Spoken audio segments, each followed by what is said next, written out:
Hello everyone, welcome back to my channel. তোমরা সবাই কেমন আছো? আশা করি ভালো আছো।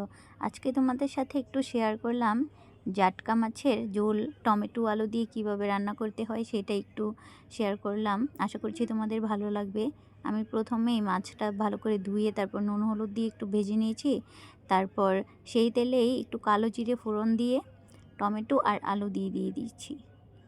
তারপর একটু লবণ দিয়ে দিলাম পরিমাণ মতো, দিয়ে একটু নেড়েচেড়ে কষিয়ে নিয়েছি। তারপর শুকনো লঙ্কার গুঁড়ো দিয়ে দিয়েছি আর হলুদের গুঁড়ো দিয়ে দিয়েছি। তোমরা ঝালটা তোমাদের পছন্দ মতো দিতে পারো, আমি আমার পছন্দ মতোই দিয়েছি। আর সাথে একটু জল দিয়ে তারপর একটু ভালো করে কষিয়ে নিয়েছি।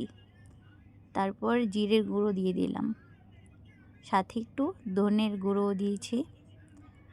তারপর ভালো করে নেড়েচেড়ে কষিয়ে আমি পরিমাণ মতো জল দিয়ে দিয়েছি।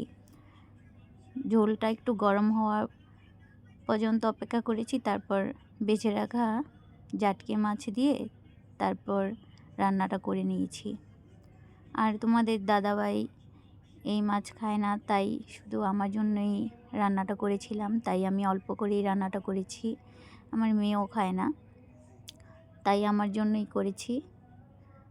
দেখো, তারপর একটু রান্না করে নিয়েছি। উপর থেকে একটু ধনিয়া পাতা দিয়ে দিলাম। আর জাটকা মাছটা কিন্তু এইভাবে রান্না করলেও খেতে ভালো লাগে। আর ইলিশ মাছের মতো কিন্তু রান্নাটা করা যায়, খেতে ভালোই লাগে। আর এখন তো জাটকা মাছের সিজন, তাই প্রচুর জাটকা মাছ পাওয়া যাবে।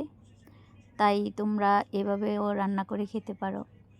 তাই ভাবলাম তোমাদের সাথে একটু শেয়ার করি।